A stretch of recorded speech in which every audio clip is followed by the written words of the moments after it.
Hello.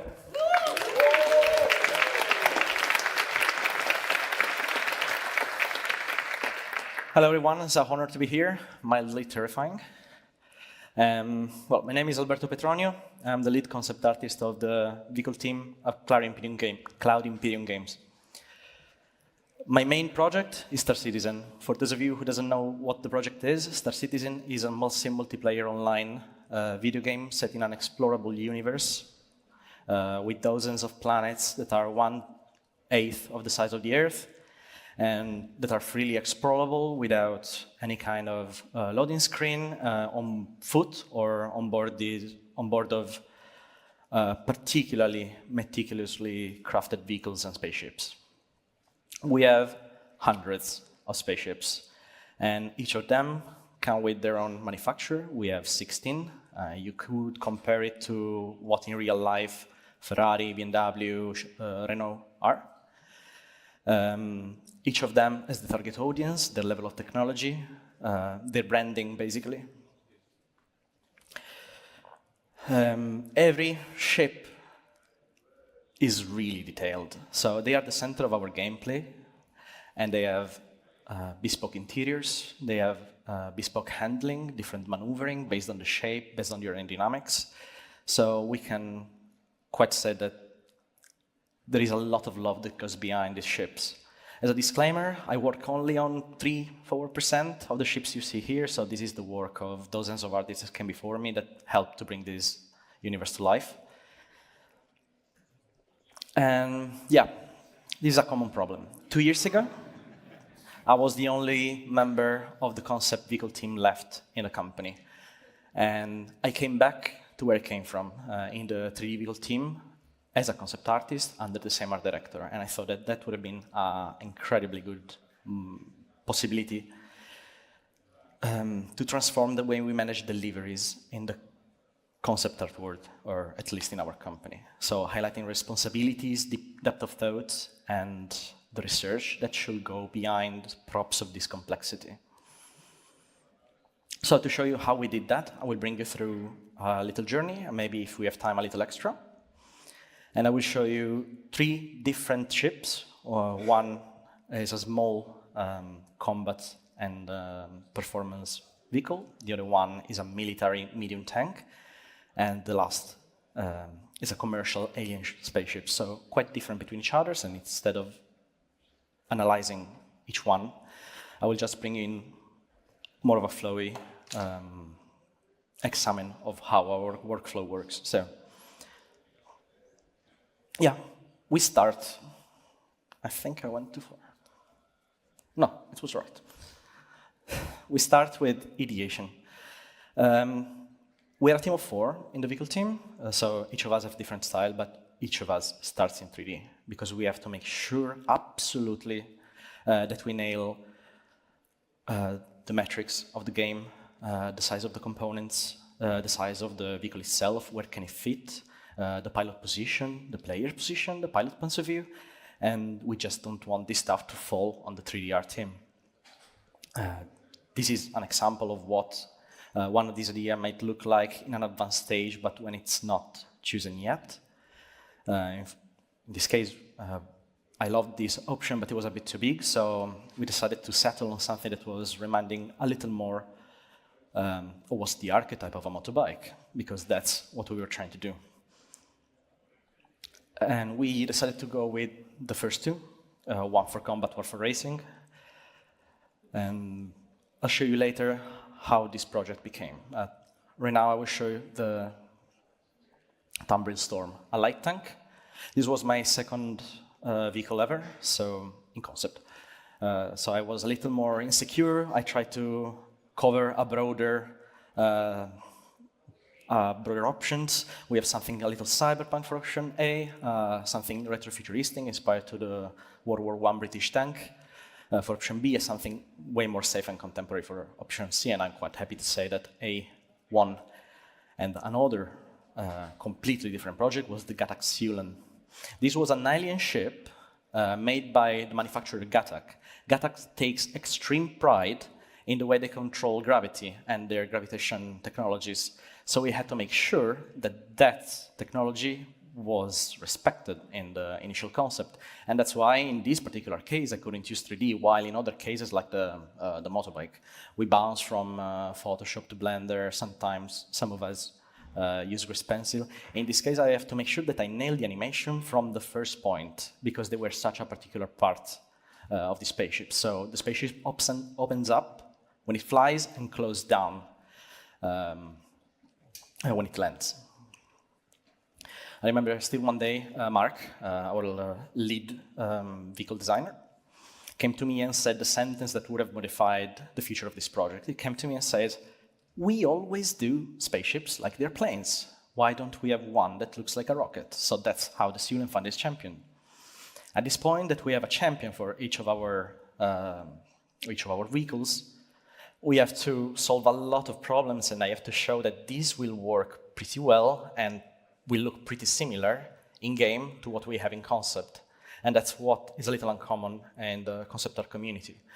There are things like aesthetical changes. I study them in Blender, sometimes in Photoshop. It doesn't really matter, but there are much bigger problems. For example, we try to reuse animations from other existing motor-like looking vehicles. And why should a 3D artist do structural changes if a concept artist can study this kind of stuff? So we have to be a little more accountable for the way the concept art works in the video game industry, considering how complex a props like this can be. We had to make sure that the components fit inside it, because our game has physicalized components. If you want to upgrade your ship, you have to upgrade your components, and you have to extract them. So a particularly challenging and fun part to do was actually the fact that the cooler and the radar are same size, but asymmetrical, because the cooler gets taken from the largest face by the player, and the radar doesn't. So I had to make an asymmetrical thing that could work also for 3D artists, and I cannot put asymmetry in the concept, otherwise I make their life much more difficult. And this is the option that we came up with. It was quite fun to show it to my art director. Nobody believed that this could have been possible. Now there is a little bit of compenetration, but got solved in the later on. Different problems came along also on the tank. We wanted as much more turret visibility, obviously, but we also wanted to fit it in as many spaceships as possible. So you can see that I was quite inexperienced with this one, because I would consider this quite a not elegant solution. So we went with something a little more subtle and definitely more functional. Sometimes we have to study things like interior. Where does the player come from? What's the visibility? Where do we put the UI? Where are the controls? Stuff like that. But nothing in terms of interior was as complicated as the Syulen. So for the first time, instead of a plane, we had a tower, a flying tower. And we never did floral like this, so there was not one line straight. Everything was tilted, oblique, very weird, and we embraced this limit that we had in the concept, and we embraced the design of something that looks actually very uncomfortable, but nevertheless alien. We studied how it looked from outside. How does it look in third person when you set to go in third person?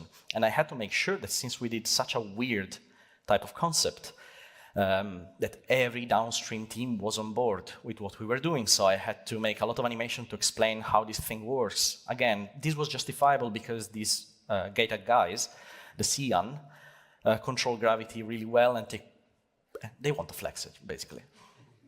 We had to study how the components get out. So my art director tasked me to study a little more interesting way to show the components rather than just a door opening. So everything is structured. They really want to brag about their level of technology. And we put the animations in what we consider the most important part of the ship, that is the cockpit. So we embraced the gravlev in its full capacity. At this point, we can start polishing. Generally, I start with materials. I use decal machines sometimes. I use the decals in-game. I try to be as more procedural as possible, really. Rough map generally comes from a cubic projection. I know it's nothing fancy, but we work with the rule of cool because we are not the ones that make the final asset in the game. And we tend to reuse the setups across manufacturer because it makes our work much more valuable if it can be used twice. If you're interested in this particular one, it's just handling an object to control a gradient. It's nothing special. This one doesn't want to be too technical. But yeah, sometimes I use UV as well. You can see on the right, for example, that the logo of Mirai, the manufacturer of this vehicle, appears, but just in the rough map, so that it could look just a little more intentional, just a little more designed. And we reuse that setup for making the racing variant, as there are a lot of liveries in the real-life racing world that just do this. We did some pre-visualization for how the components get delivered, and we did some pre-visualization of how the final stuff will potentially look like in-game if we did no errors. So in this case, it doesn't really worth to mask things with Photoshop, because why am I doing it if in games it will look worse? Our end game is game. So in the finalization of the tank, the Storm, I actually, as I said, I was a little more insecure, so I took a different approach. I sketched 2D a lot. Also, the side panels that you see here can blow up, so I had to study also how the interior looks like, and then I model after them. So it's like being your own concept artist and your own 3D modeler. Materials were a little easier because I just had to look at real-life tanks. Unfortunately, the news are full of those images. And then I studied animation for entry exit. I studied how the weapon gets delivered to the player, how the components gets delivered to the player, and did a final visualization that is not far apart from what these vehicles look in-game. But we can take things even deeper.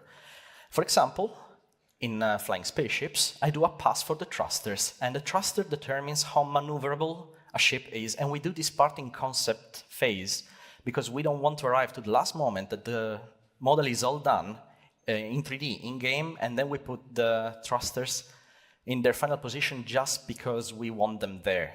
I get associated with a designer to do this part, but we want the thrusters to be a part of the design and well integrated in the final key arts. We studied the exteriors. I did it with nodes. In the beginning, it was meant to be Damascus. It ended up being something between coral and a rock.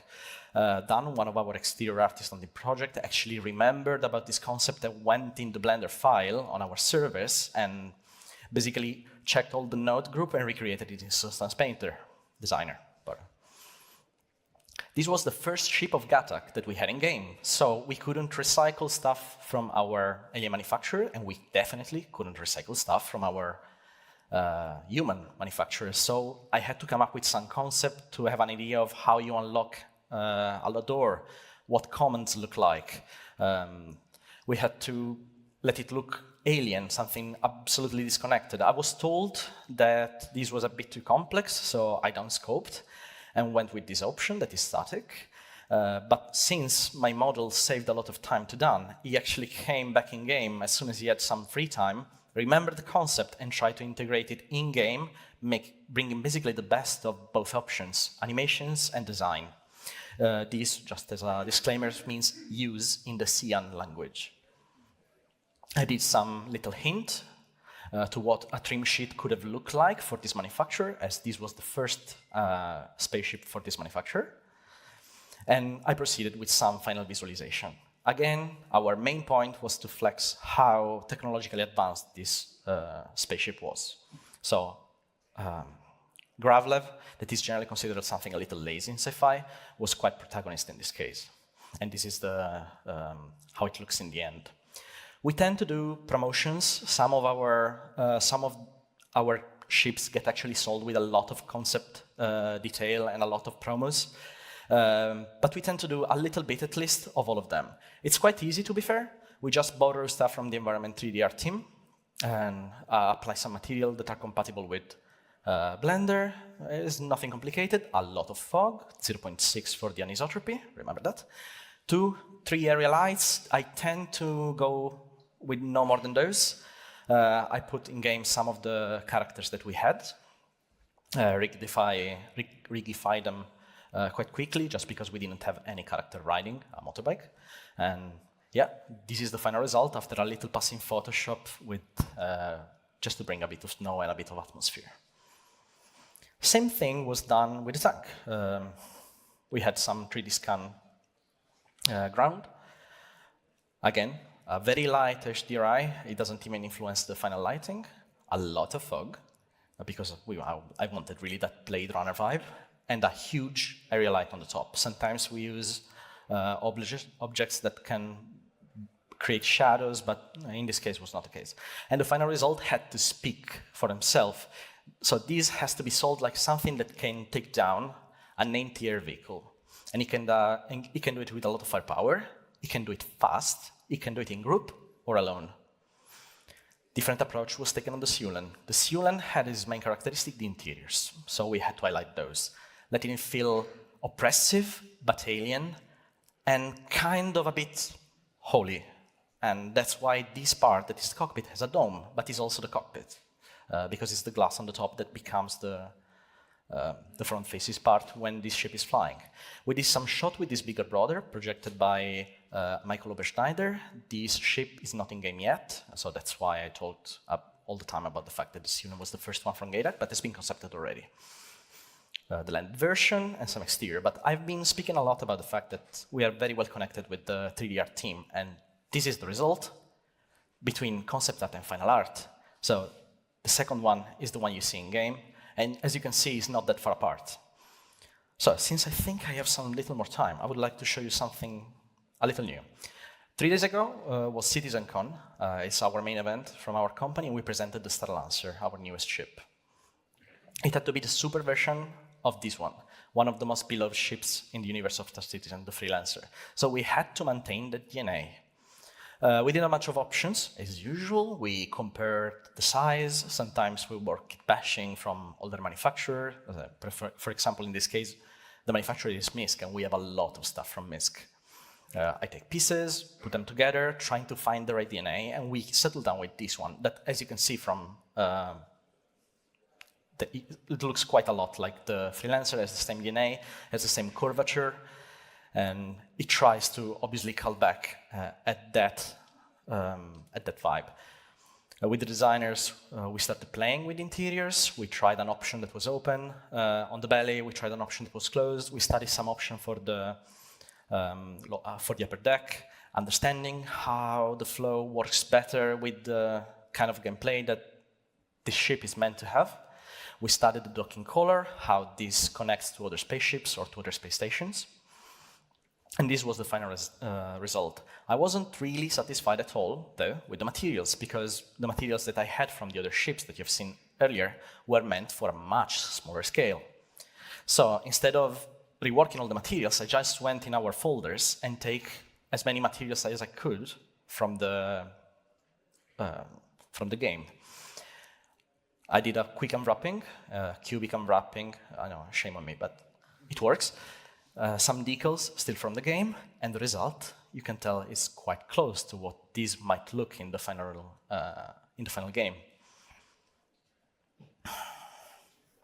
So since the interiors were a little big, we selected 3 rooms to do a vertical slice and just try to understand how the style of the ship would have worked like. This one was simply a bit too big to be figured out completely by the concept artist. So we have actually the recreation area, we have engineering, and we have the drone operating room, as this is a base building ship. And at this point, we started selling the dream. So you arrive on an explored planet with your friends and start trying to find a place to settle. And then you build your base. But what if base building and farming is not exactly your kind of gameplay? What if you want something vaguely more spicy? Well, we had a combat version. And the combat version changes its narrative, so we stay on darker tones, red and black. Absolutely more threatening and oppressive. The interiors are inspired to World War II ships. So this is, for example, the turret room. And you can see how much the values have changed compared to the option I showed you before. We have the turret room with gray and red. We have the dropship part with gray and red, and we changed this color palette just for the medical bay because it has to look a little more inviting. And the concept, in the end, looks like this. So, I spoke about putting thoughts behind things so that they make more sense in game, and in the pre-production phase, you know what something will look like in game, so, right? So this is the presentation that we released 3 days ago. A huge thanks to the 3D Vehicle team, they did an amazing job with this. And if you can take something from this talk, I would say that investing the proper time in research and development from concept artists can save a lot of time to a lot of more 3D artists in the long term. This would have been impossible, for me at least, without the 3D tools. And if you want to work in video games, but you're thrown off by how complex some of the part of the workflow are, like topology, rigging, UV mapping, and you want to take a more creative approach, well, there's space for you. So thank you everyone for your attention. It was an honor to be here.